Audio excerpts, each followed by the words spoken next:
Welcome, everybody. Looks like folks are pouring in. Thank you all so much for being here.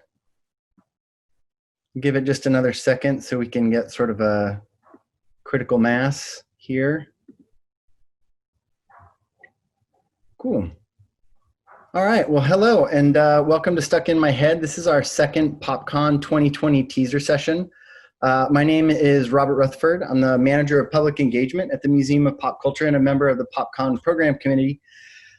And on behalf of the museum and the PopCon community, I'd like to thank you all for being here with us this afternoon or morning or evening or whatever time it is, wherever you are. MoPOP's mission is to make creative expression a life-changing force by offering experiences that inspire and connect our communities.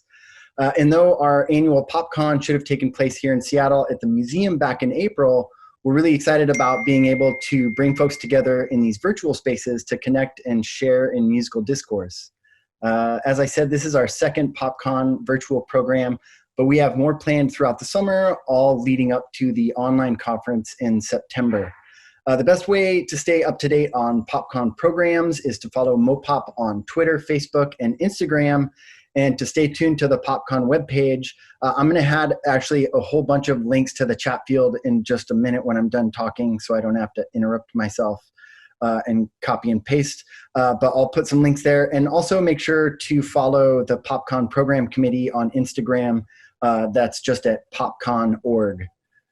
I want to take this moment to acknowledge what a difficult time this is for so many people and recognize that everyone has been affected by the COVID-19 shutdown in a myriad number of ways.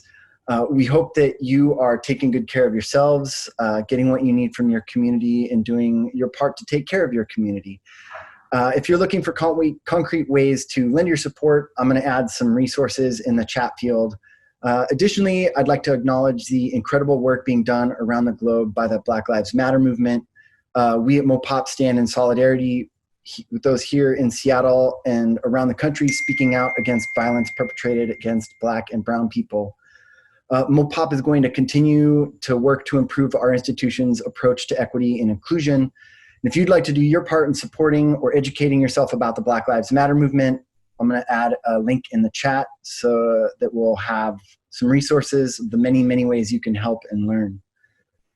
As you may know, the cultural sector has been hit exceptionally hard due to the inability to create public experiences with our audience, and that includes MoPOP. Of course, I know that we're all prioritizing where we're able to help right now, and I do want to say that even being here today is a great way to show support and remind us that there are endless ways to be in community and build together. And MoPOP, our way of facilitating that community and bringing us together is through programs exactly like this one. We've been hosting book club events, film watch-alongs, and tons of Pride-related programs throughout the month and more this weekend to keep our band of nerds connected. There's so much more that we're doing with our MoPOP Don't Stop initiative, so make sure to check that out at the link in the chat field. And if you like what we're doing and want to be able, and want us to be able to help create spaces like this moving forward, and of course, if you're able, please consider donating what you can or becoming a member online. There's a link to do so in the chat box when I'm done here. And if it's easier for you, there's a text to donate option as well. That's just texting MoPOP to 4144 to give whatever you can. And with that, I'd like to hand it over to the hosts of today's session, Summer Kim and Iván Ramos. Hi, everybody. Thank you for that, Robert. So the idea for this roundtable came to conversations between Summer and I as we were thinking of ideas to pitch for this year's conference theme of youth. And one of the things that Summer and I always talk about is just kind of like the songs that we can't outgrow, the songs that follow us, or the music from our youth that follows us, no matter how much our taste may change, or no matter how much we may change. There's something about the music that defined us at a certain point in our lives that always returns us to this moment, that always kind of takes us back to that temporality. And so we decided this idea of like, what are the songs, what are the sounds, what are the feelings, and what are the moments that are stuck in our heads that are activated anytime that any of these songs comes up, or what are even the songs or the artists that we listen to furtively, masked behind our ever-evolving and sophisticated tastes. So we got this wonderful group of collaborators to kind of talk about their own experiences. And with that, I'll hand it over to Summer. Hi, everyone, and thank you, Iván, for introducing the webinar. And thank you, Robert, again, for starting things off. And so what I'm just going to do is just read the bios of everyone in the order that they're presenting, and then we'll just go into it. And then afterwards, I'll be reading the chat or Q&A to moderate.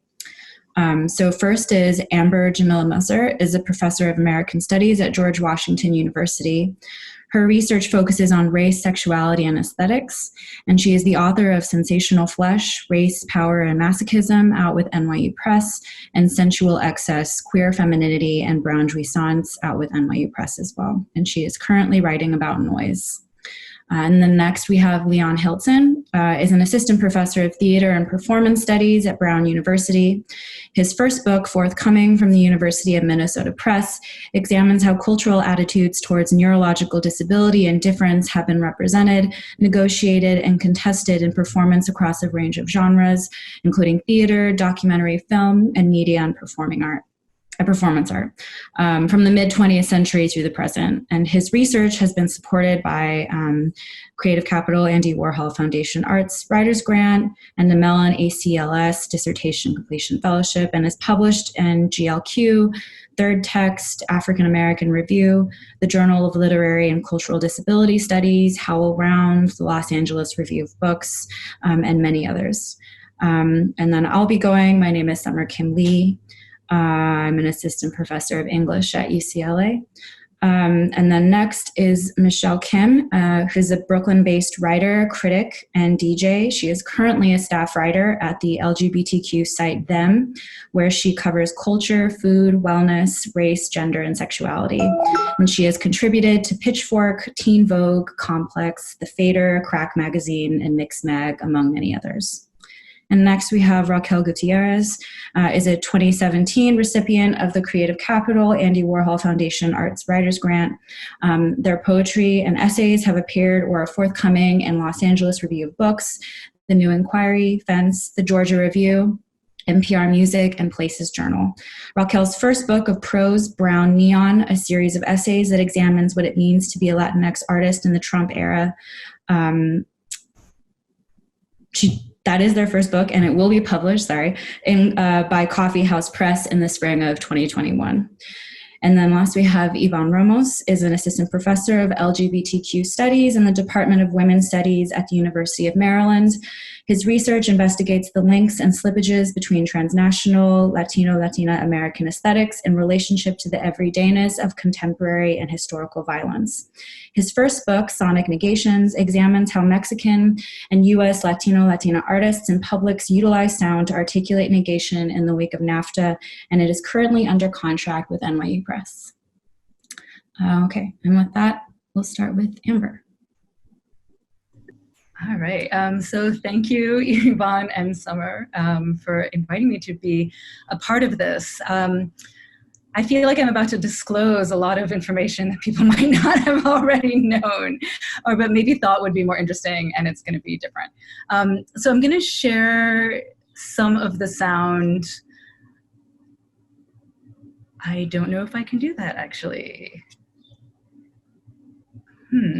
I might not share the sound, but I can't figure out how to. Anyway, what I'm going to talk to you guys about is Pearl Jam.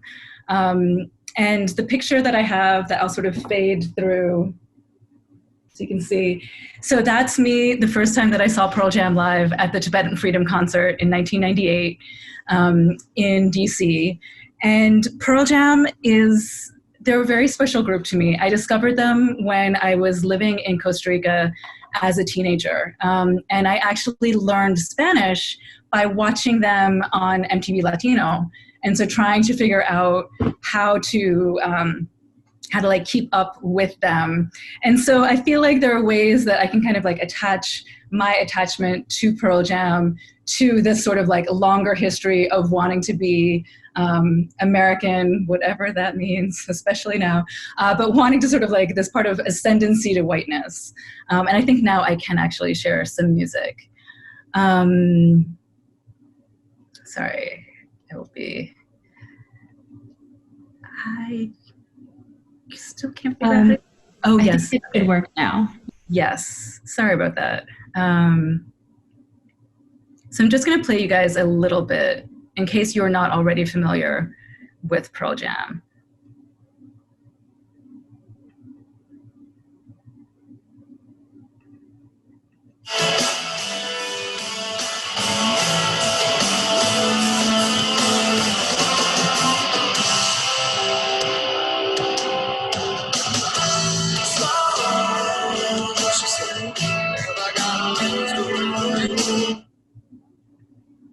Okay, so that was just like a little clip.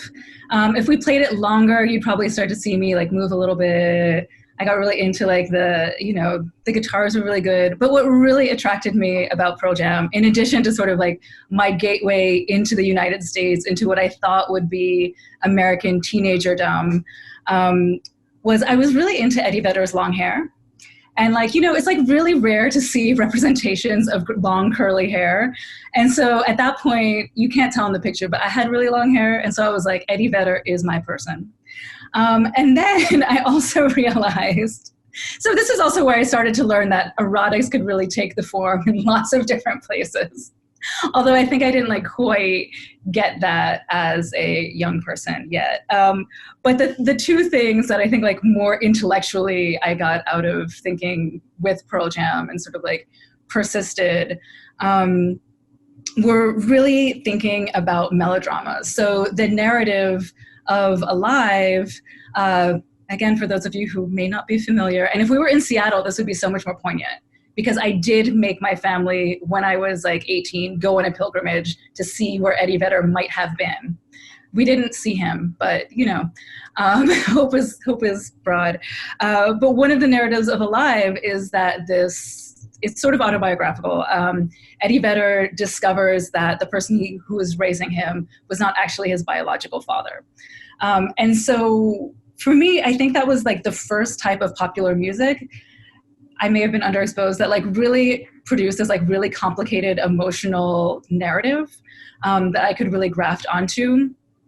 I guess another option would have been country music, but that was not what I was listening to. So really hearing the way Eddie Vedder both sort of like wove in this personal, intense narrative into the growl of his voice is something that for me just like sticks with me. So every time I see Eddie Vedder, or hear Pearl Jam, or just think about really what it is to kind of like embody passion, narrative, melodrama, and that like grrr, which is what I really truly love about Pearl Jam, and maybe why I'm writing about noise is really kind of all part of it. I'll also just say as like little side notes why I also love Pearl Jam.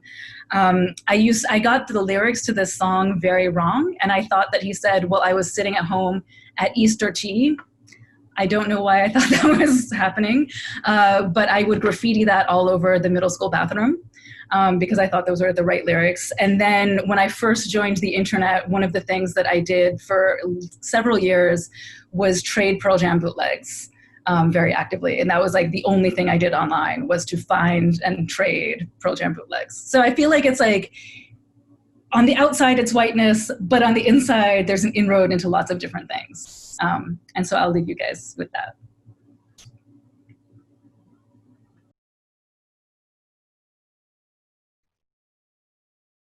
Is it my turn? Cool. Hi, everyone. So I sort of like wrote a paper. It's not that long, but I wrote some things to read. And I'm going to try to share my screen. Does that work okay? Cool. Okay, so Okay, earlier this month, during my nightly scroll through my Twitter feed, flush with images from Black Lives Matter protests and repressive police responses that they've been met with, I lingered for a second longer over a tweet sent out by the comedian Jabuki Young White.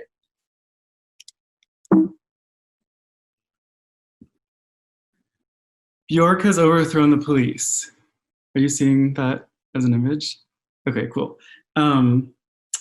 Jabuki's comment accompanied the image of an earlier tweet from an account called Grenlith, which I didn't recognize, who'd written, okay, alongside a screenshot of an emergency alert message that had just been pushed out to everyone with an iPhone in Seattle. The screenshot of the Seattle alert started off as one might expect. A 9 p.m. to 5 a.m. curfew remains in effect before abruptly glitching out into an unparsable sequence of letters and typographic characters that seem to have been randomly generated from the Scandinavian section of the Insert Special Character box in Microsoft Word. These sorts of automatic alerts have started appearing on my phone too in recent days, as local governments and public security agencies attempted to find ways of sending out messages about emergency curfews and other such measures in response to the uprising sweeping across the country over the past couple of weeks. I think I found the tweet funny because it seemed so plausible. Police stations were being set aflame in Minneapolis and would be completely taken over by the group that in coming days would come to declare the Capitol Hill Autonomous Zone in Seattle. And there had indeed been rumors circulating online that Bjork herself had been spotted at a protest. But more to the point, I think this joke just seemed oddly credible because the special power that Bjork could bring to the fight to dismantle the police would obviously be to help scramble the signals of digital surveillance and policing apparatuses using the censor-eradicating power of Icelandic syllables. My thoughts and feelings about Bjork now are entirely suffused by my first encounter with her voice. And I think the structure of my attachment to Bjork was really set in place with my obsession with a single track that appeared on the first Bjork CD that I ever bought with allowance money from the Blockbuster music store in downtown Evanston. This was kind of the short-lived height of when Blockbuster went into kind of music store acquisition. The song was Hyper Ballad, which appears on the singer's 1995 album Post, which is her second outing as a solo artist and the one that marked her full-fledged transition from quirky teenage punk curiosity as the lead singer of the Sugar Cubes, and marked her arrival as the ice queen of avant-garde pop that we know and love today. But the version of the song that I first kind of cathected to is not the one that appears on Post, but actually the one that Bjork recorded with the Brodsky String Quartet, an acclaimed classical ensemble that she worked with initially to produce the song as a B-side to 1995's It's Oh So Quiet. And this version of Hyper Ballad is included on Telegram, which is sometimes described as her first full-length remix album, because most of the tracks are remixes of songs that appear on Post. So I'll just play a little bit of the song.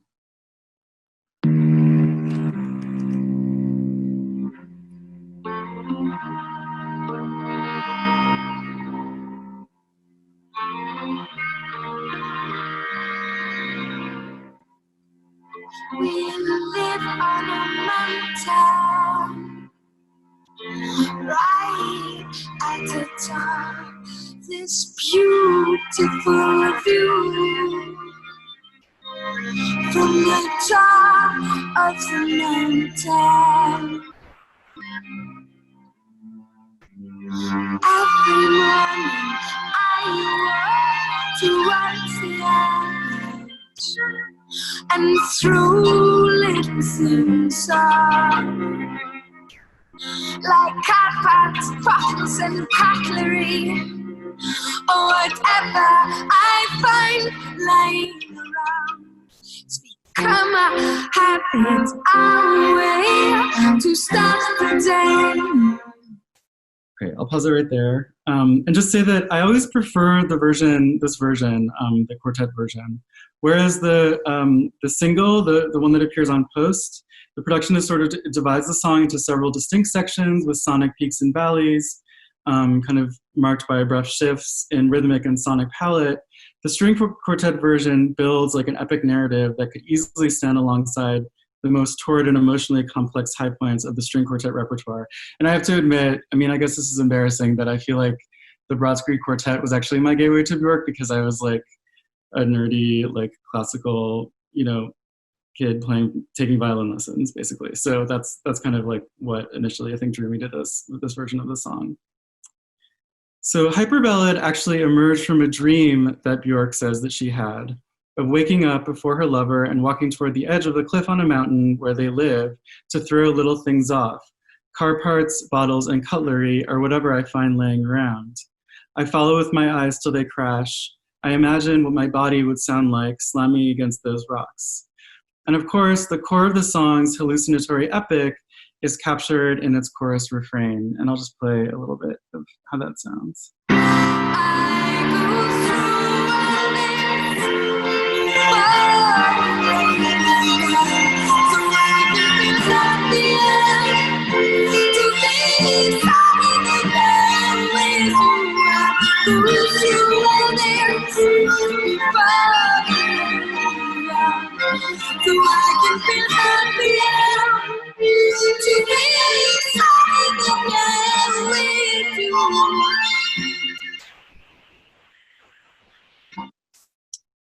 Bjork would go on to explain in an interview, quote, "I guess that song is about when you're in a relationship and it's going really well and you're really happy, and maybe you have given up parts of yourself.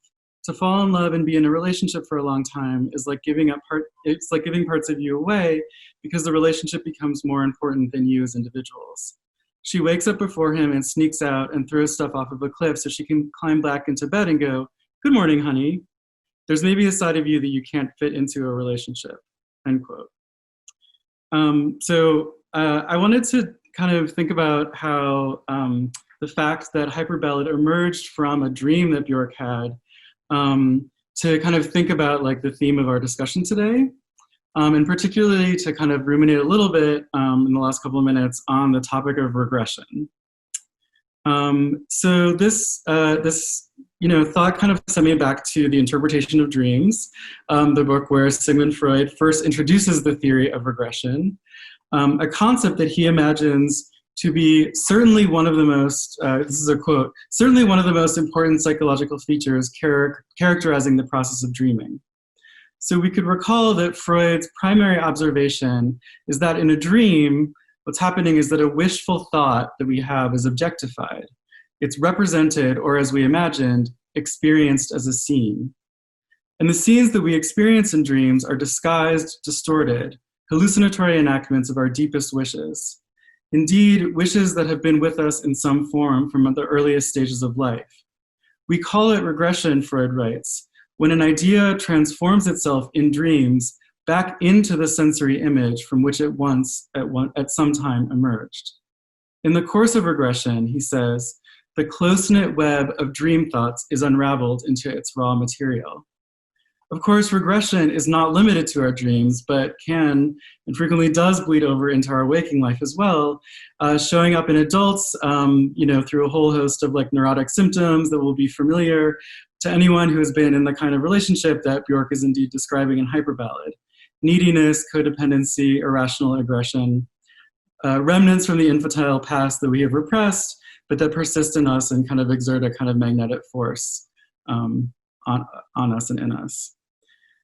In one of his seminars on Freud's book, interestingly, Jacques Lacan was quick to point out that it's not actually the case that we return to the state of infancy when we undergo a regression. But he notes that he basically says that regression doesn't exist. It's a symptom which must be interpreted as such. There is regression on the plane of signification and not on the plane of reality. And then he asks, I think, an interesting question. Do we ever see any adult actually regress, return to the state of a small child and start wailing? So I think it's clear that Lacan would not have known what to do with Bjork. And I think for that we can be grateful. As Jabuki Young White's joke plays on, Bjork's voice is known for blasting the sounds of words beyond their sense. it a voice that precisely describes its own force in hyperballad, its capacity to hurl car parts over a cliff and then imagine throwing herself over for good measure. To feel safe again with you, she sings at the crest of her voice in hyperballad's chorus. And it's that word safe that I always had a hard time deciphering. I always had to look up the lyrics in the CD booklet to see what it was she was actually saying at that moment. Safe. She kind of growl yells it in that wholly distinctive Bjork way, as if her voice is acting in defiance of the meaning that the word she's trying to shape holds. It's in the same section of The Interpretation of Dreams where he introduces regression, Freud remarks that our earliest childhood recollections are characterized by a sensory vividness that is retained and persists into later years. And certainly Bjork's voice has that for me, and I'm just grateful for that tweet for getting me to think about how it might be a resource and a lesson for us now. So thank you.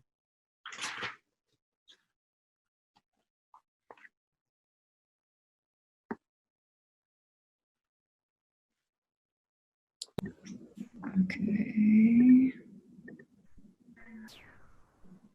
Is it my turn? It's mine. I was just forgetting how to do the thing. Okay, I did it.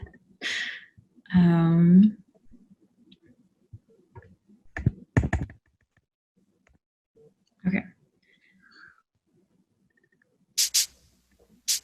Is that okay? I don't know if you've heard girl bosses as they get outed as parents being Coopers, as they make their apologies in social media with their on-brand font on a black background admitting to their negligence and their outright statement of black ways that work. They resign and step back from that company title. The women who can start their own business, who make money Sorry, Summer. Sorry. Just some attention to the chat asking for the volume to be lower, just a few hairs. Okay, I can just turn it off for now. But so the woman who can start her own business, who can make money, all while being her own boss, is a figure whose roar, as Helen Reddy or Katy Perry might say, rings especially hollow.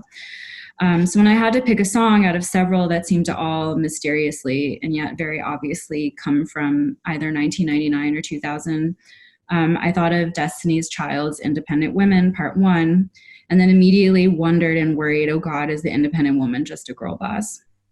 In their 2000 single Independent Women Part 1, the song for the movie Charlie's Angels, a movie adaptation of the 70s television show of the same name starring Farrah Fawcett, Beyonce, Kelly Rowland, and Michelle Williams, as a newly reformulated Destiny's Child made of three, address us as a naive, disposable lover, telling us everything they can afford to buy on their own. They buy their own diamonds and they buy their own rings. They no longer pay your bills, but they can pay their own and demand their relationships be 50-50. In the chorus, they switch who they're addressing, no longer confronting a boy who might have the audacity of staying longer than he's welcome after a hookup, but other independent women, all the honeys making money, all the mamas who profit dollars. As they sing in the pre-chorus, I depend on me. And I lay this all out because I refuse to think of Destiny's Child's Independent Women as the proto-girl boss, and what they're singing cannot simply be dismissed as the shallow accrual or accumulation of capital and commodities. So I want to think about the song differently, as independent women in a trio formation, and Destiny's Child, but also in the movie Charlie's Angels, which perhaps to most is forgettable, but for me it was anything but when I was 12 years old. And I want to think about girl groups of three and how that triangulation between three girls becomes a part of how I depend on me. So threesomes have never really worked for me, and let me explain. It's that I'm used to being the third wheel, the triangulated, the one who buffers, mediates, and enables other people's toxic, problematic, cute couplings, whether romantic, sexual, platonic, or otherwise. It always felt personal, and at a certain point after having read around, it started to feel racial and gender too. Since kindergarten and elementary school, that moment when we enter into social relations with a cohort determined by age and developmental stages, I found myself in groups of three, particularly with other girls, They start out intoxicatingly strong and affirming, almost aggressively so. You do everything together. You do three-way calls. You do trips to the mall. You go to the movies. You dress like twins. And you call each other sister. And you meet at the same spot for recess every day and never have play dates without the other so that no one feels left out. But eventually those in the group start to drift over into disagreements and differences, with one person gradually getting excluded and left behind, or on her own to find another group, or to just continually float between many. And most of the time I was that girl, and while I used to think this demanded a recentering of things, a reorientation of the social dynamics that render each third equivalent to another, I no longer think this is either true or possible, and nor do I think that's the way to approach thinking in threes. So obviously this was a personal quest, and I wanted to make it about me. But I think it's also an argumentative tendency in critical thinking about our distrust of couplings, pairings, and binaries that at the same time lets us reinforce them by disbelieving that threesomes, that trios, that they're supposed to be this perfect set of three, and yet they seem to never be able to resolve themselves or feel like it's like some kind of equitable relationship of equal parts. Right, so it always feels like the three is going to inevitably break up the band, or someone's going to go solo. So there's the saying that everything comes in threes, good or bad, that things which come in threes make that complete set. There's Oedipal triangles, there's trinities, there's triptychs, there's threesomes, there's thruples and trios. And here specifically girl groups of three. And these girl groups of three for me becomes a place for tracing out certain kinds of asymmetrical relations between women and the ways they might map onto and overlap with other triangulated relationships that define and produce racial, gender, and sexual difference in social life. So I'm thinking more loosely, and it seems random, but I'm thinking about Claire Jane Kim on the racial triangulation of Asian Americans, or Eve Sedgwick on the triangulation of male homosocial desire, where women are this conduit and foil that kind of like consolidates men's power between each other. And how queer and feminist scholars talk about how all this triangulation, inevitably there's a third who always is rendered like an impossible person. So in male homosocial desire, it's like women's desire or queer desire for each other can't happen, or Asian Americans in triangulation are always overlooked. So there's always the narrative of the third is overlooked and has to be like incorporated or included in some way. So girl groups of three, let me think about it differently, and to think specifically about that triangulation of queer desire between women differently. So it lets me think about what's internal to it, where the third is not that person to be accounted for within the couple, where she has to then like find her right half. Like, what if we just insist that it stays this weird, awkward, odd number? So there's also something going on about the drama and unsustainability of trios and the non-equivalent relations with them. So about how all of these trios have at some point been more than that or have broken up. And so I think that it can be related to women's queer desire for one another that is difficult and strained and ultimately not reducible to coupling or to the singular. So threes don't last, but I don't think that's a sign of failure. It's the sign that the kind of relationship between girls and between women is work and something else. So when I was thinking of what came second to my head, I thought of girl groups that came in threes. So in like every genre, so the Shangri-Las, the Pointer Sisters, the Supremes, the Belle, Sleater-Kinney, SWV, the Sugar Babes, TLC, 702, Black, 3LW, Dixie Chicks, and of course Destiny's Child. So this is by no means comprehensive. It's just like the ones that I think of. But then I also wanted to just talk for a second about the number 4 so that I could talk about the Spice Girls and me in 4th grade. And so my Spice Girls fandom was the first time I started to learn about types and about what it meant to identify as a type within a group. So this continued to be an obsession of mine, from which Sailor Moon character I was obviously Sailor Mars, and to my astrological birth chart, to my love language, and to my Sex and the City character, which if you say you've never done, you're lying. So during that time, someone in my class had a costume birthday party, and up until then I had liked dressing up for Halloween. And at that age I was convinced I was so old that I needed to be someone cooler, so I chose Baby Spice. And I wore platform sneakers. I got a dress from Contempo Casuals, and I wore pigtails. But when I showed up to the party, no one knew who I was. And I realized that they didn't know who I was because I didn't look like Baby Spice. So no matter what I wore, how I did my hair, I don't have blonde hair or blue eyes, so it was never going to work. And this was only something that occurred to me in that moment.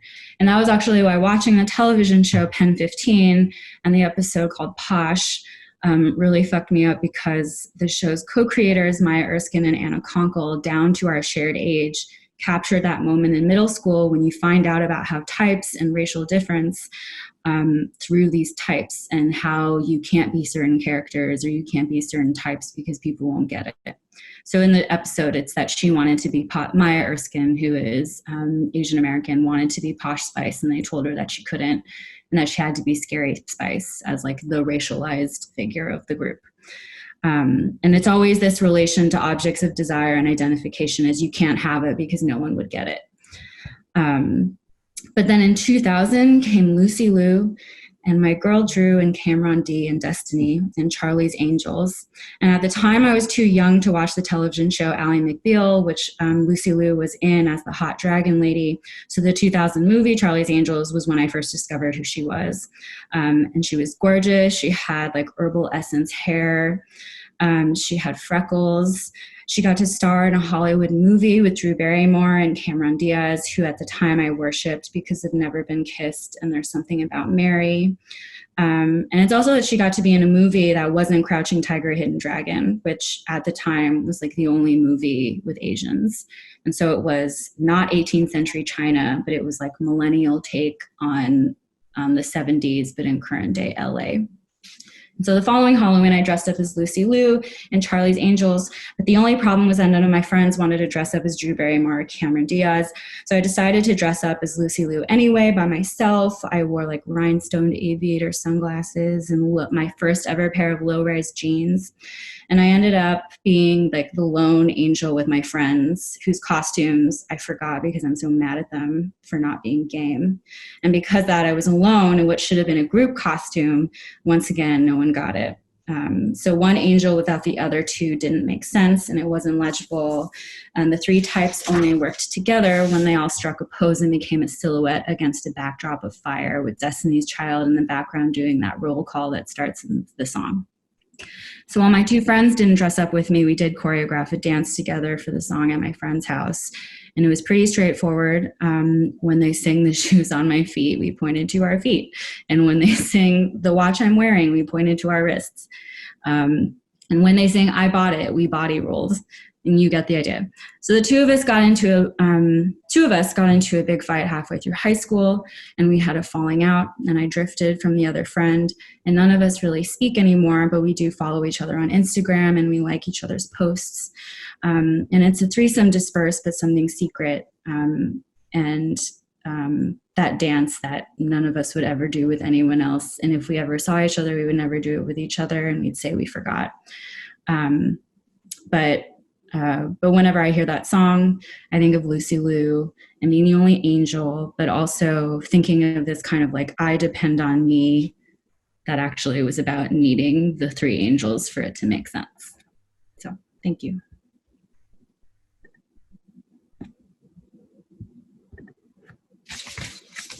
Is it my turn now? Okay, not getting it now. I will proceed. Thank you so much for having me. This has been awesome. I feel like it was a challenge to pick what song I wanted to speak about for this prompt, because when I was in elementary school and middle school, it was the age of LimeWire. And really the idea of music discovery and music exchange was genreless. There was no genre tag on LimeWire. You were really just exchanging MP3s with your friends. And so I feel like that informs the diversity of taste I have now. But it would be remiss to not speak about the biggest identifier for me when I was in middle school, which is that I was an emo/scene kid. And if you can just imagine me with like a swooped bang, hanging out with my friends, we were all a band of outsiders in our middle school, feeling angsty, feeling angry, feeling confused, misunderstood. And even though emo is often considered or read as a white genre or a genre for white fans, me and my friends were we're a multiracial group of a lot of immigrant identities and from immigrant families. And looking back, I think that's why we really projected our angst, is because we were trying to figure out how to become a person in the time of puberty, in the time of, when you're supposed to form your own personhood, and trying to navigate what that looks like when it is so different from your parents. And so there's a lot of emo bands that I could talk about, like some of my favorite are Panic at the Disco, Taking Back Sunday, Dashboard Confessional, on and on and on. But the biggest source of comfort, and I think the band that still holds up in terms of interesting content is My Chemical Romance. What a surprise. I have written about My Chemical Romance in Gerard Way for them, .us, but I'll kind of go into more of my personal story. So I'm going to first play like about a minute of this song called To the End from the band's debut album from 2004, Three Cheers for Sweet Revenge. Okay.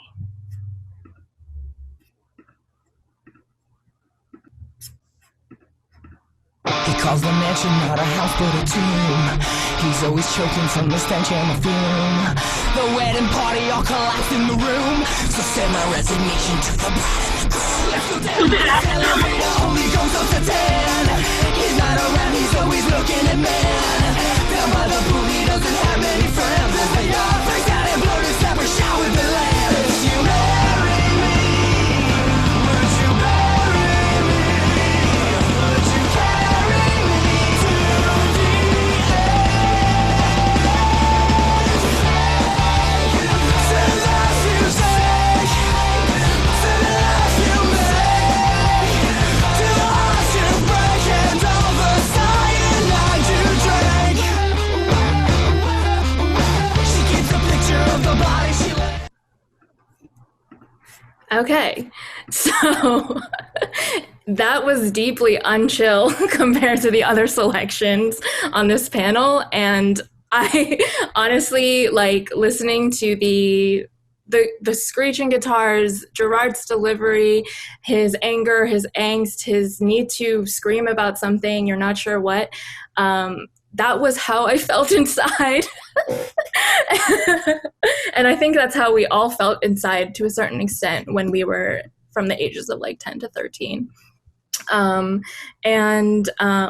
It's interesting to think of listening to the music that you love during your formative years as a exercise in processing the trauma that you experienced in your formative years. And at that time, I was really confronting my feelings of outsiderness, like I explained, in terms of the culture, in terms of navigating what love looks like when I didn't understand my parents' expression of love, and they're Korean, and also navigating my own queerness. And I felt like everything that I needed, the whole answer to all of those questions, just lied in Gerard Way and My Chemical Romance.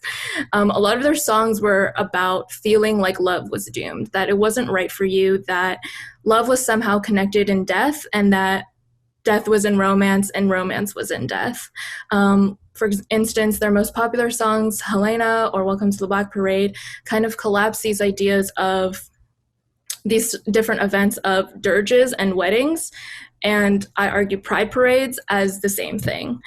And in this song in particular, I think I chose it because it very fiercely captures the ideas that I was talking about, but it also captures this idea that heteronormative marriage is doomed. And I think on a subconscious level, I needed to hear that. I needed to hear someone say that getting married is not what you should care about. And also, in thinking about Gerard Way as a queer icon, he has never specified exactly, what his gender identity in terms of what we would call genderqueer or gender nonconforming, but he has expressed in interviews that he has struggled to fit his masculinity with his femininity.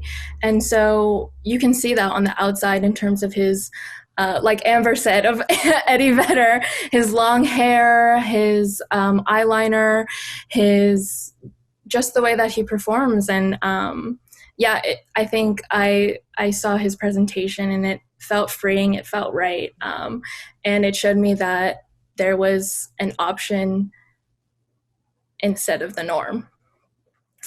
So I did want to say that I didn't know this at the time, but after looking into this song a little bit more, I realized that this song is written as a sort of homage or based on the story of A Rose for Emily by William Faulkner, which, spoiler alert, in case you care about Faulkner and reading this story, but it's about a woman who has a husband who, and apparently she stays with him for the financial support, but ends up killing him, and he turned out to be homosexual. And in terms of this idea of,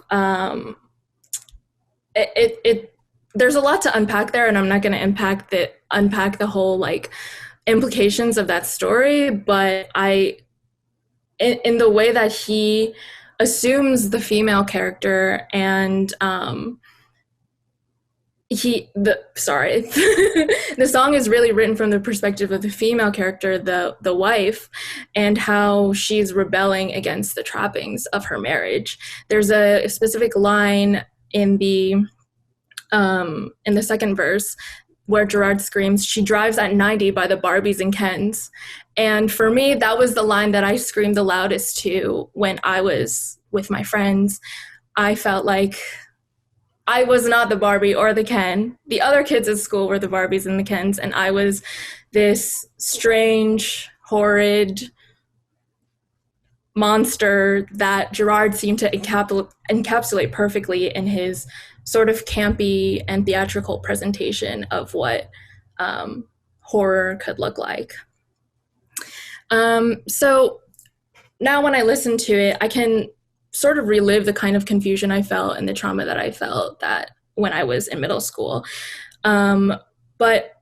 And it is an interesting and an important site of self-exploration to revisit the songs, but I find that it could also be a trap. And as the rise of the sad girl figure in internet culture in the 2000s and the 2010s, I very much related. I think I kind of progressed from emo kid to sad girl and adopted those aesthetics and adopted that mentality. And sometimes when I do think about my later teens, I fantasize about laying in my bed, listening to sad music, and just staring at the ceiling with nothing to do. And sometimes I wish that I could be that teenage girl again who is just wallowing in her sadness. But I guess I'll conclude by saying that if I'm stuck in the past, I feel like I might be denying myself the ability of being a full adult woman, and that at a certain point I need to process it and move on with it. I'm thinking of Joe Livingstone's 2017 essay, "Why Are Adult Women So Infatuated with Young Girls?" and how they aptly say the stakes of ageism are personhood, and that even though I find My Chemical Romance so important to unpacking the traumas of my youth, I also need to learn how to grow up, for lack of a better word, and reject the fetishism of being an emo kid. That's all.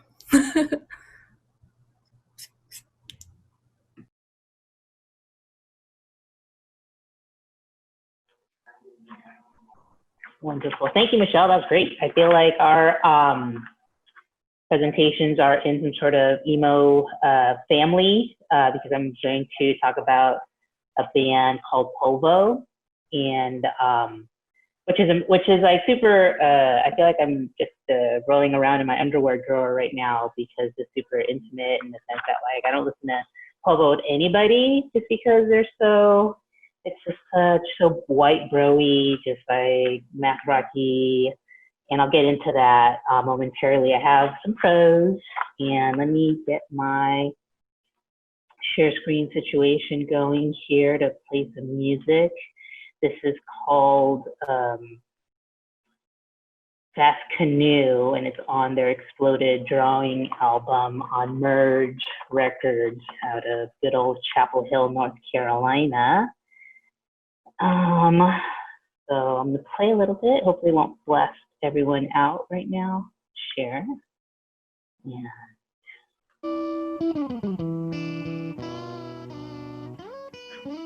How's that, Karen? Is that okay?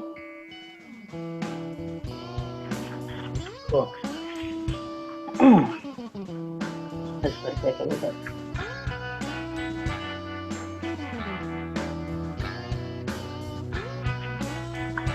The Catholic high school I attended was a 15 to 20-minute commute. This is where I get very Californian. On the 91 East from Bell Gardens, California, in Southeast Los Angeles. That meant I'd get an earful of whatever was playing on KXLU, the college station out of Loyola Marymount University near LAX. The FM signal came in best as we neared Long Beach.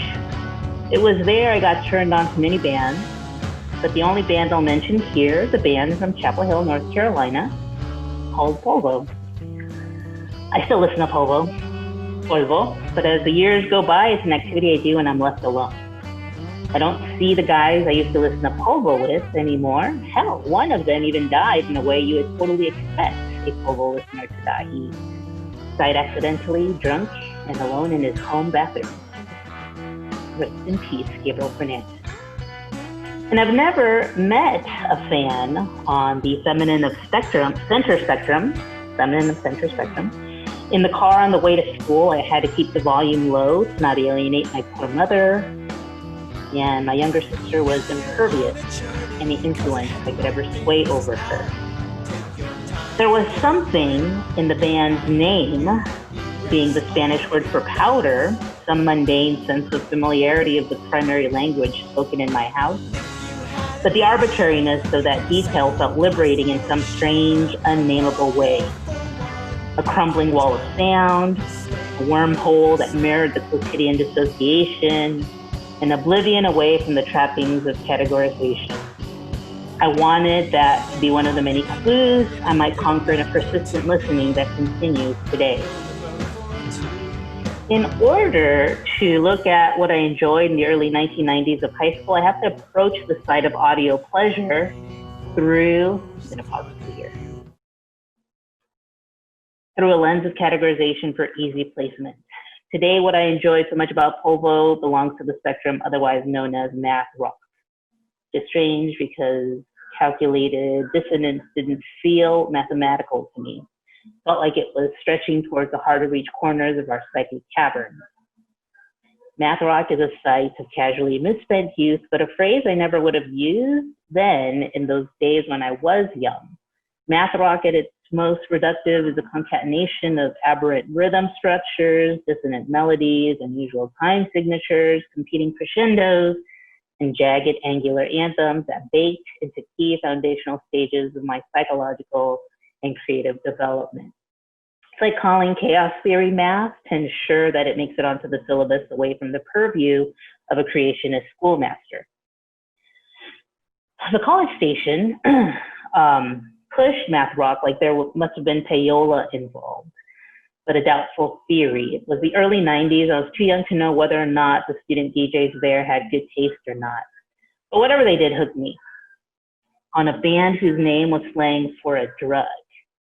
A band who had fairly detectable Eastern influences in their music by way of the occasional sitar or koto played by the white frontman, not Ash Bowie, who's Hapa. A band whose relatable lyrics that signaled identifiable masculine folly like rejection, but make it angry poetry walking through a poppy field.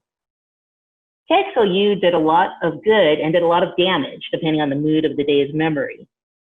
The summer after high school graduation, I took two friends in my mom's minivan to Olympia to partake in the Yo-Yo A-Go-Go Festival, which had been advertised heavily on KXLU all year.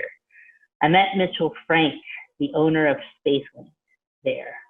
He came up to me in the staircase at the Capitol Theater to tell me he had heard my demo and wanted me to play Spaceland. He was friends with the record producer and sound engineer, Tom Grimley, who owned and ran Poop Alley Studios. Poop Alley. It's important because the logo was like his girlfriend at the time, who was Darby, the editor of Ben is Dead, and Chopsticks eating like a curl of dog poop, which I'm just like so part of the gender politics of that era. He came up to me in the staircase at the Capitol Theater, told me to heard my demo. Okay, Poop Alley. So it was there that my high school band, Tummy Ache, recorded our 3-song 7-inch that would be released on Yo-Yo Recordings later that year. We never played Spaceland, even though everyone wanted to play Spaceland, but that didn't stop me from asking the tour guide to get Mitchell for me when I wanted to see a show there just a few weeks after my 18th birthday. The place was 21 and over, and I never drank anything stronger than a Roy Rogers. I wanted to be there for the music. For the next few years, I took my smokes and placed my drink where I could see it and chain smoke in Spaceland's smoking lounge / arcade. It was around that time I came out and had gone to Long Beach Pride. I started dating girls and experienced my first same-gender heartbreak. I needed help in getting language placed in my mouth at this time. So I didn't know how to do that in my music life, where oblique lyrics led me to ambiguously melancholic territory. But I needed help in finding some emotional precision. It wasn't until I saw an article in the LA Times about a Latina lesbian support group that met every Sunday in East Los Angeles that I realized what was going on with me. I'd never seen those two words together in newsprint, nor had I grown up encouraged to do therapy. I had never really stopped to explore those two words in relation to my identity or to each other. So I waited for Sunday, and Sunday came. And I was first to arrive at the community center in East LA. 4 o'clock, right on the dot, beautiful Chicana with curly cascade of black hair receives me. She wears a kid-sized Guayabera shirt unopened, revealing her virgin necklace encased in a piece of stunning turquoise. I wanted to ask her, are you Latino? A new world had opened up like an oyster, and I felt protected, strangely enough, over its pearls. I encountered a range of Latinas sharing intimacies that helped clarify so much about desire and denial. There was much common ground between us. I learned a lot, even as I sometimes felt like I was hanging out with someone's young Mexican aunt, except they were sex-positive dyke feminists. After one meeting, someone suggested going to the lesbian nightclub called Dreams later that evening. I was game. Totally down. I drove to South Central, where one of the support group lesbians lived, and picked her up from her sweet fourplex on Woodlong Avenue. From there, we picked up another support group friend and headed north towards Glendale, where we got off at the 2 freeway and ended up in a familiar neighborhood. Oh, hey, I come to this neighborhood all the time, I said behind the wheel, the street lights of Silver Lake Boulevard dancing in my rearview mirror. And I realized there was a lesbian club around here. There's a spot past the light on the right, one of my wing Latinas said, pointing to a familiar section just past Effie Avenue. We're going to Spaceland, I quietly whispered to myself as I searched for the parking brake. I looked closely at the neon sign that's lit up right above the awning. Oh, this is Dreams of LA. My mind was so blown. I had seen Polvo there just a few weeks ago on their tour supporting their 1997 Shapes album, and now I was walking into a loud Spanish language dance club with Latina lesbians who would probably be fired from their jobs if their bosses knew they were here. Walking into Spaceland, the new entourage made the familiar strange again.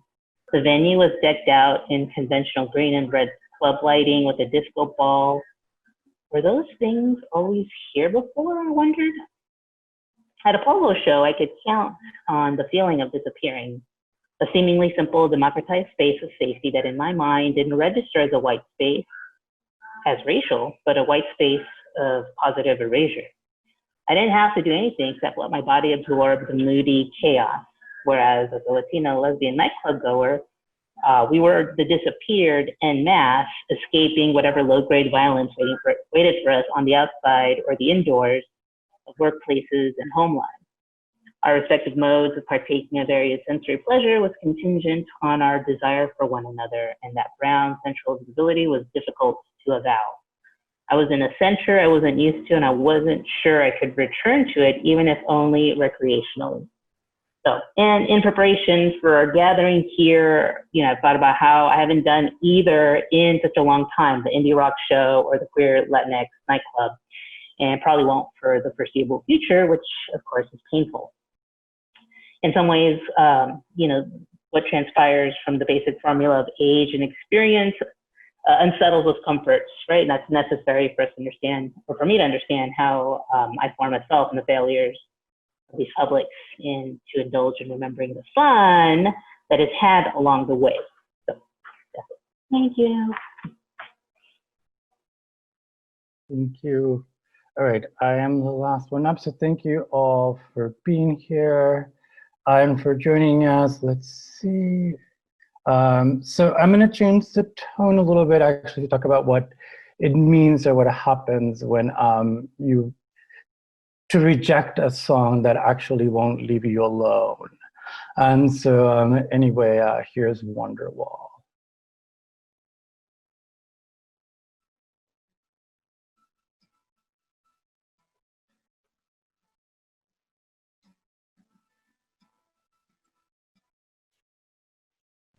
I think you need to turn it up a little bit. How's that? Maybe a little bit more. Today is gonna be the day that they're gonna throw it back to you.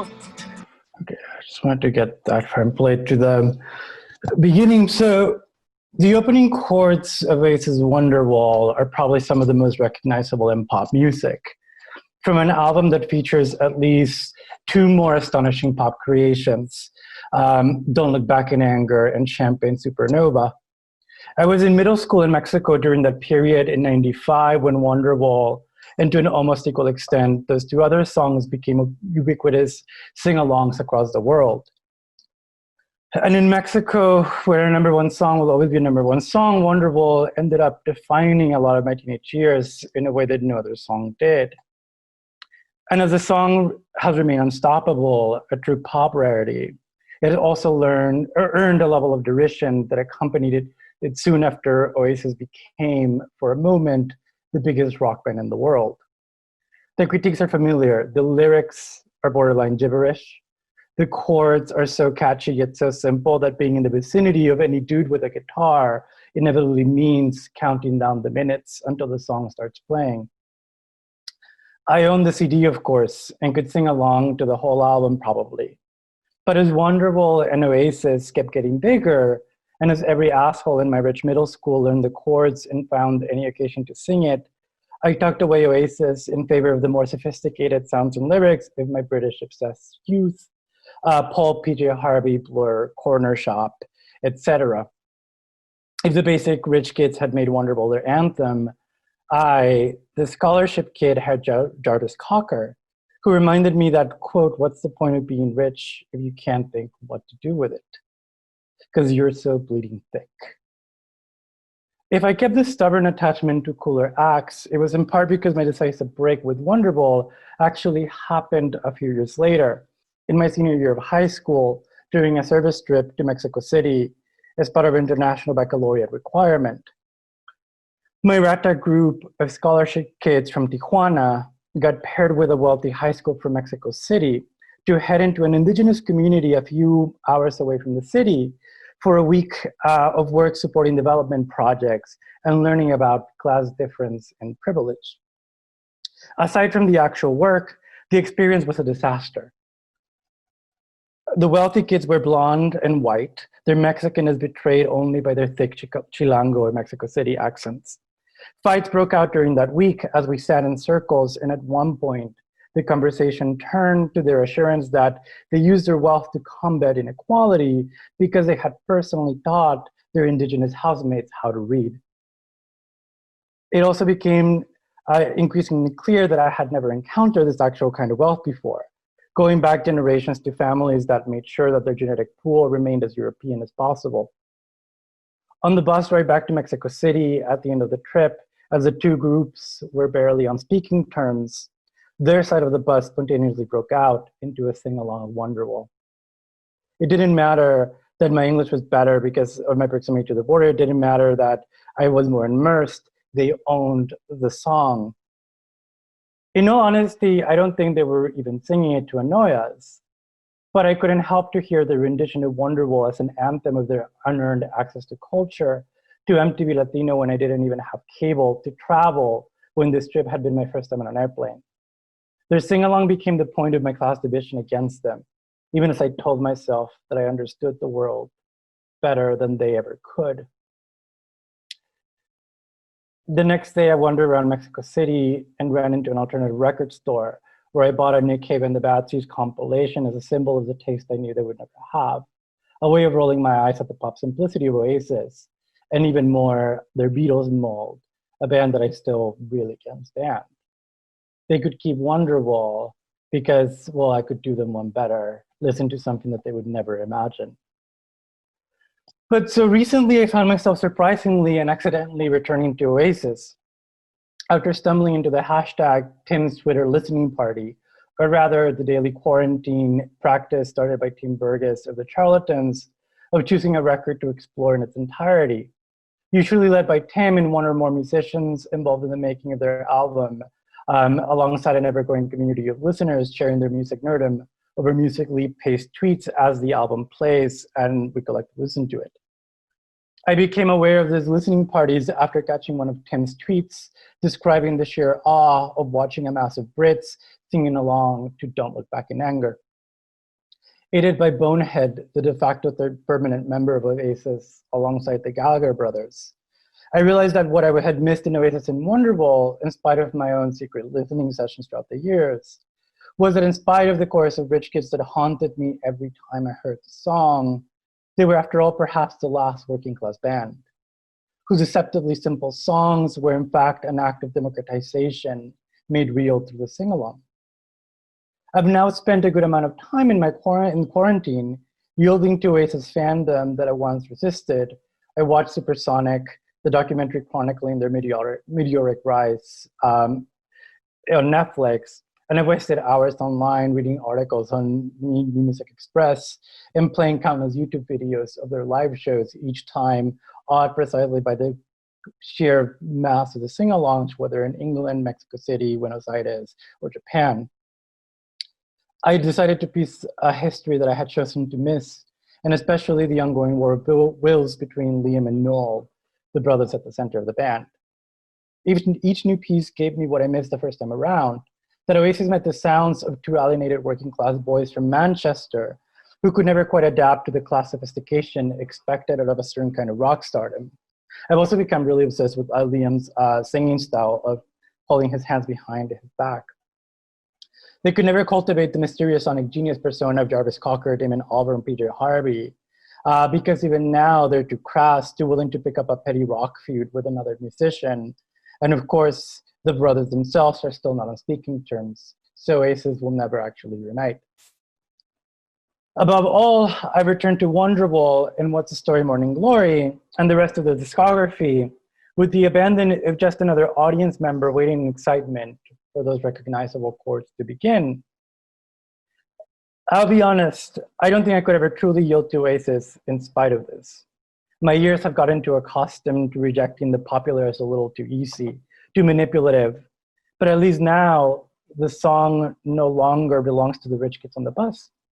And perhaps with so much time behind me, I've decided to let the last working class band pull me in a little bit closer to the thrill of joining a mass chorus that accidentally, maybe, turns out, was what the common people were singing to all along. And that's it. Thank you.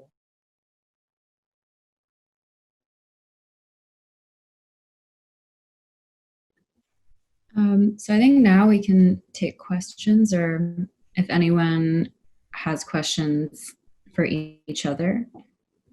We can start with one question that got asked. I can read it. Can we talk about the stakes of continuing being emo / the social and emotional other as an adult?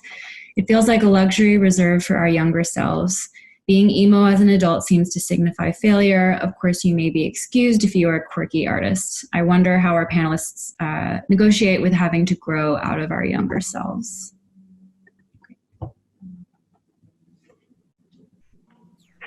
I think I live in the caveat of that question of I'm just a quirky artist.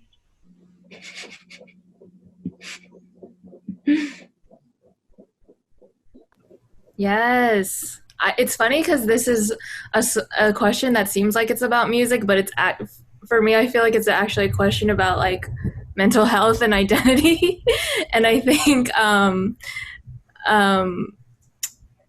yeah, I think it's important to have the language to describe what you were feeling as an emo kid, and that pinning down the language of like, okay, this was actually because of this was because of trauma, this was because of this, like being able to pinpoint exactly with the language can actually help you grow up. When I said grow up, I didn't necessarily mean put away your feelings and put away your any mental illness that you may have in terms of like being emo. I guess I just meant being able to pinpoint the language for what you're feeling and actually embracing the identities that made you feel like an outsider.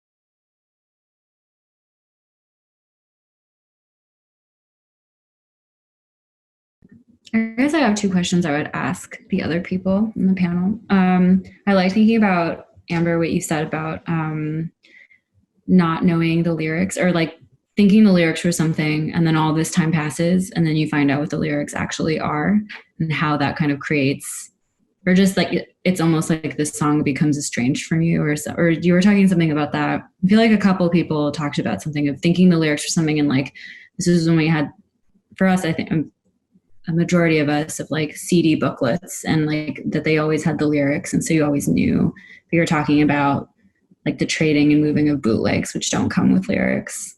So I guess I was thinking about that, of lyrics and how we remember them, and like the attachment to the wrong lyrics is something really funny to think about. And then also what you're all saying of the different ways that you heard the song. So like rich kids singing Wonderwall on the bus versus like on LimeWire or the live bootleg, or like what Liana's saying with coming to the song through the orchestra rather than Bjork. So there's just things that I thought were interesting that people could talk about. Yeah, I guess I'll start, since it was my misheard lyric that started to spin that. And I think this is sort of going off of the previous question a little bit. I don't know that I would consider Pearl Jam really like emo exactly, but I feel like they did give me a space to understand that I could have access to expressing emotion in a way that I think before that I hadn't. All the music that I had used to listen to was like so happy. That I was just sort of like, oh, music is to produce happiness. And this was the first time that I was like, oh, I can feel other things. And a lot of that really was like through, so I was first exposed to Pearl Jam, and that song is through their music video.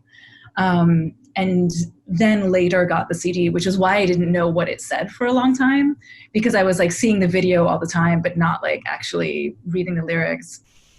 And so for me, this is like where the growl becomes important, because it was like, because Eddie Vedder does it, is like, I had no idea, like that was the best, but I was like really into whatever emotion was happening, and like whatever, I was just like, this is it. Like, this is exactly everything.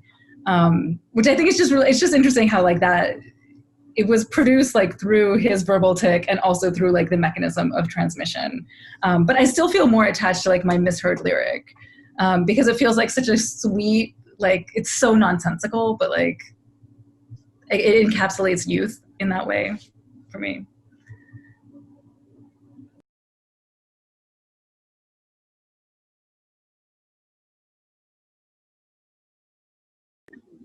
There's another question. So your wonderful discussion of music that was present in your childhood leads me to wonder about whether you missed any music as a child.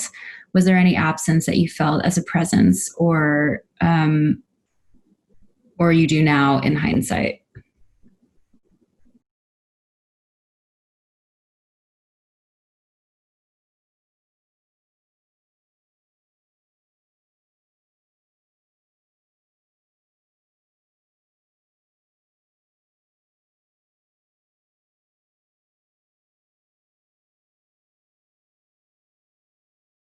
I mean, I guess I can go in the sense that, I mean, maybe like that was precisely like, there was things that I actually decided that I was going to miss as I was kind of trying to develop music taste. And I mean, I think that I had a line here about, you know, how sound became like a way of curate a persona really early on. And so I think that for me, in a lot of ways, there was something about the things that I chose not to listen to. And like when I was really like entering my teenage years, like that for me were the Doors and the Beatles, who at some point I chose I was just not gonna like. And I still can't listen to them. But they do appear kind of as absences of like just things that I don't know. Like I just don't know Beatles songs or albums. I just know that they exist. And it feels like this like basic thing that I'm never going to have. And there's also like all of the things that surround it. That time I read about the Smiths, but I actually never really listened to the Smiths during that time. I came to them a little bit older, even though they had already kind of filled a lot of what of like that, you know, like my Anglophile world, that they were just at the margins ready to explode. And so it's weird because like for that band, for the Smiths, I love them, but I don't really have a teenage attachment into them. So I don't listen as much as I do to the other ones.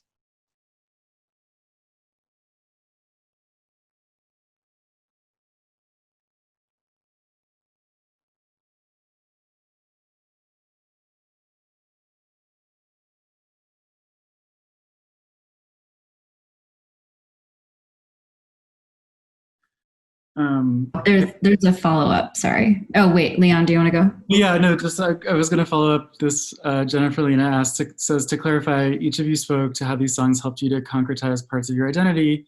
I'm wondering what had to wait into adulthood because the musical tools weren't in your environment. And I guess, you know, what's sort of interesting about, you know, the unconscious or whatever is that you sort of, it's like they're sort of imprinted on us, right? They sort of live with us, and it's almost like that question to me is almost like, you know, asking, you know, if you could wish to be another person or something like that, right? It's like almost like the temporal and the spatial are like happening at the same time. So I think that that's what kind of, I don't feel like anything was missing, because if I had anything, I would have been such a different person. So I think that's maybe a response to that question. Yeah, for me, it's at one point in my life, maybe a couple years ago, I would have answered this question saying that I wish I was more exposed to the early 2000s indie rock that would have been helpful for me to listen to when I worked at Pitchfork. And because there is such a nostalgic factor, and you know, the legacy of those bands still very much lives on at that website. And so maybe a couple years ago, I think I would have said, oh wow, like I want to fit in more, or I want to be able to write about this music perhaps. But now, yeah, like what Leon was saying, it's almost like saying I agree with them in that it's almost like saying I would want to be a different person, and I kind of reject the assimilationist desire that I had to fit in at in a space because of a certain type of music. I'm just kind of trying to gather my thoughts here around, the only thing that really, the anecdote that comes to mind is a graduation party where it was my graduation party for my MFA, and my party host asked me to put together a playlist of all the songs that I like. And like my brother and sister and, you know, nephew, brother-in-law. So it was that kind of like gathering of convergence of all my relations and friends. And people were always just like, oh, you know, I would hear catches in the background, like, oh, can we forward the music, or can we forward the music? In that, like, nobody liked the songs that I selected. These were like my favorite songs. And so I think like for today, and having to think about just in the ways that the song selection or the things from my youth that I still listen to have kind of been points of contention. Like they're not things that I can connect with other people currently. So it's a lot of like, it is a very solitary, you know, very like investing in nice headphones to be able to like partake in the thing that I actually like, because I can't do it with other people. So I feel like that is something that I'm kind of having a reckoning around and wondering, well, what was that about? Who was I hanging out with like 20 years ago where, you know, this was kind of like, oh, this is our jam. So in some sense, you know, having to kind of, you know, that's sort of a new point of entry into like the formation of the self. I mean, I think for me, I had this like, so I lived in Costa Rica for like 4 years. So kind of like the last year of elementary school and all of middle school. And then I lived in the Caribbean for a year. And then I moved to the US when I was 15. And so like I had my Pearl Jam stuff intact, and like I was able to find other Pearl Jam bands, but it was really confusing because moving to the US was also a different moment of racialization, where a lot of people were obviously like, "You're Black." I was like, "Yes, I am," but they were really confused about why I didn't know anything about like hip hop or rap or and it feels like it definitely produced like things that I then had to work through vis-a-vis my own relationship to Blackness, and probably still continue to work through. And so music was kind of like one of those frontiers, but it was just sort of like for various types of reasons, that was just not music that I had personally been exposed to. So I do actually have regrets about that. Like I would be a different person, but I do feel sort of sad about like that like it registers as estrangement. From not exactly a version of myself that I could have been, but from a sense of community that I then didn't experience, but not in like an assimilationist way, but in a different kind of way.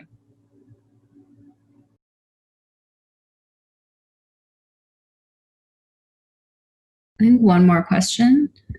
So have any of you gone to see those bands live years later, for example, on reunion tours? I'm thinking particularly of the Spice Girls reunion and also the Interrupted MCR return. The combination of new fans, one's current self, one's past selves. It's a lot.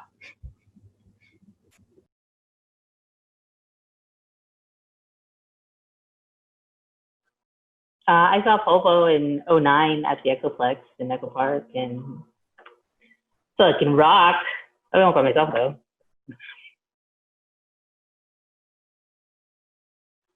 I guess I can go and say I could never afford to go to any of the tours of the really big pop groups. So they were always like stadium shows. So I've never seen the Spice Girls or Destiny's Child or Beyonce or Kelly Rowland or Michelle Williams. So it was always, and this was the other part of it is I was trying to find the episode of it on YouTube, but it's not there, of the MTV show making the video, which was because I was the same time, that was when I was just watching a lot of music videos, like constantly.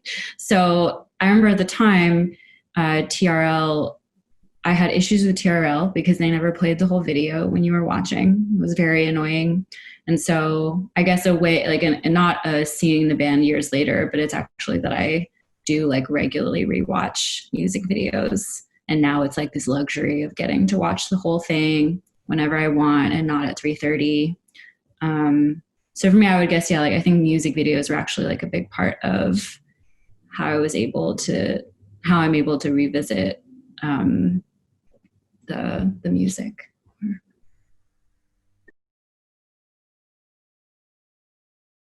Yeah, I mean, I think I last saw Pearl Jam a little bit after college, but my brother got into a car accident on the way there. Like he was driving me because I don't drive. And after that, I feel like I can't see them again. Video is fine. And I've seen Bjork a couple times and will continue to seek out opportunities to see her. I feel like that's like a life artist for me. So yeah. I guess we'll okay, one last question. Or Iván, did you want to go? Yeah, I was gonna say I saw Aces once when I walked out at Coachella. I like left. I was like, okay.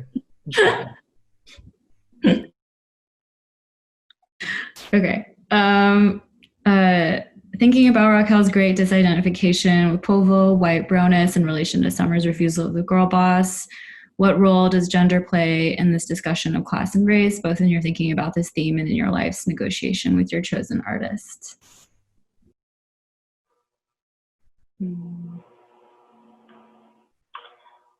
mean, I think like for me in these moments in late adolescence or just adolescence or that space between just 18, 19 where I can go do things on my own.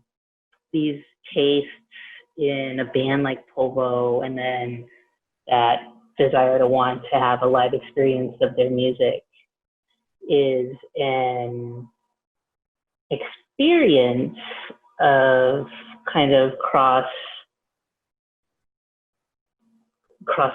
cross-racial, you know, it's an opportunity to have these encounters with, well, you know, my other, right? Like actual straight, white, cis, soft patriarchy, right? And learn new modes of dissociation around that, or in the sense that there was always like a tension in being able to like enjoy myself, but having to hit some sort of mute button around the space that allowed for that enjoyment to be possible. So yeah, I think it was always these moments of just like, oh, okay, so these are the other people that also are part of this fan culture or of this band. And that still happens. I mean, even now, if I were to imagine myself going to see the bands that I really wanted, that I really cared about, it would be like, oh God, I'll be like, you know, I think about like, you know, Wilco is my favorite band, and I'm like, oh God, the public that I have to participate in order to like be able to have whatever passes for an enjoyable experience of that band's music is a lot of work, right? So in some ways, I'm just like, COVID, don't ever go away. Just kidding.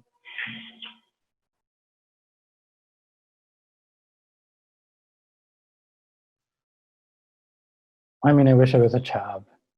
Or like I did this is model of it actually wasn't nice. I think that's what I actually rejected them. My model, British music gave me a model of masculinity that was really specific, especially Jarvis Cocker, who I feel like I will spend my whole life trying to emulate.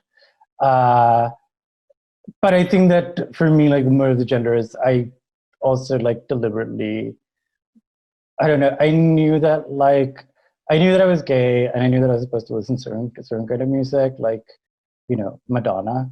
And so I sought, you know, Peter Harvey as like the thing that like I wasn't, you know, that was a little bit different, that couldn't be codified under that way.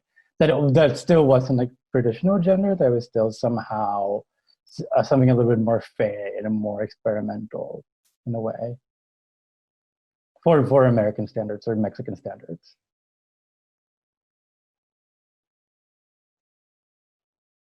Yeah, I feel like this is a little bit departing from the question, but I just want to respond to Iván, which is this idea of feeling like an outsider amongst the outsiders. Like, even though you were gay, you still felt like this pressure to listen to Madonna. And yeah, I haven't seen MCR. I don't know when they'll be able to go on their reunion tour, but there is that sort of anxiety that folks have already touched on of like, I feel like I might be an outsider amongst outsiders, and I kind of want to keep the precious relationship that I have with the music and me between that, and not sort of welcome more dissonance with my reading of their music.